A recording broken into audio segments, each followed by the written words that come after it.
Қош келдіңіз.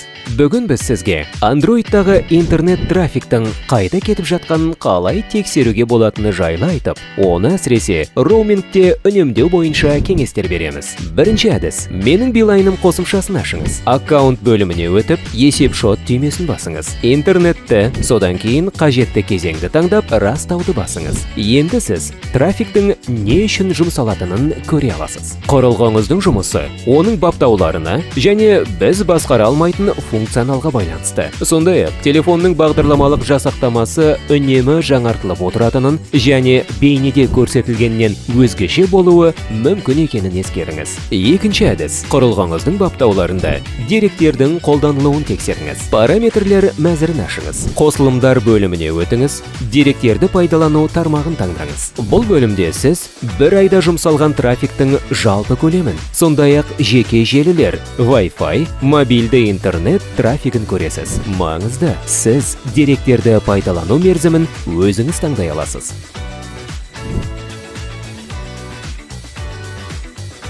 Осы бейнеде көрсетілген нұсқаулар жай ғана ұсыныс ретінде қабылдап, міндетті емес екендерін ескеріңіз.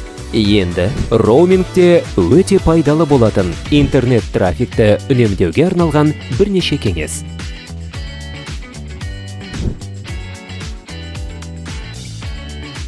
Wi-Fi желісі арқылы интернетке кірген кезде ұялы деректер функциясын өшіруді ұмытпаңыз. Бұл Wi-Fi желісі үзілген жағдайда ұялы деректер арқылы трафиктің қолданылуының алдын алады. Wi-Fi арқылы сеансты аяқтағаннан кейін интернетке кіру қажет болған жағдайда ұялы деректерді қосуды ұмытпаңыз. Фонды деректерді пайдалануды өшіріңіз. Ол үшін параметрлер мәзіріне, кейін қолданбалар бөліміне өтіңіз. Қосымшаны таңдаңыз. Ұялы деректер бөліміне өтіңіз. Бұл әр қосымша үшін бөлек жасалады. Фонда деректерді пайдалануға рұқсатты өшіріңіз. Қосымшалар мен жаңартулар үшін автоматты жүктеулерді өшіріңіз. Ол үшін Google Play-ді ашыңыз. Параметрлер, қолданбаларды автоматты түрде жаңарту тармағына өтіңіз. Қолданбаларды автоматты түрде жаңартпауды таңдаңыз. Деректерді автоматты түрде синхрондау функциясын өшіріңіз. Ол үшін параметрлер мәзіріне өтіңіз. Есептік жазбалар және сақтық көшірме. Есептік жазбаларды басқару тармағын таңдаңыз. Деректерді автоматты түрде синхрондауды өшіріңіз.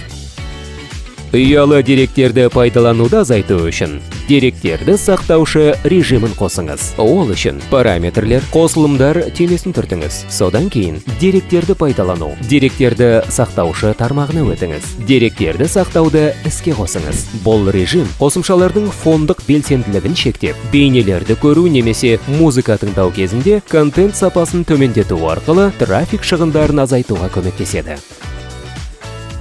Ұмытпаңыз, қосулы тұрған геолокацияда трафикті жұмсайды.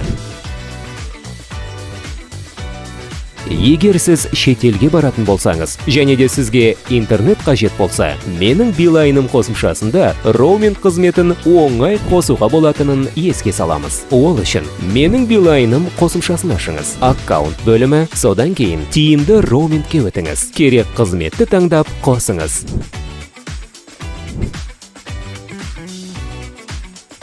Егер сіз роумингте интернетті пайдаланбайтын болсаңыз, ұшақ режимін қосыңыз. Әйтпесе, теңгеріміңізден сіз жоспарламаған ақы алынуы мүмкін. Егер сұрақтар туындаса, осы арналардың кез келгені арқылы бізге хабарласыңыз.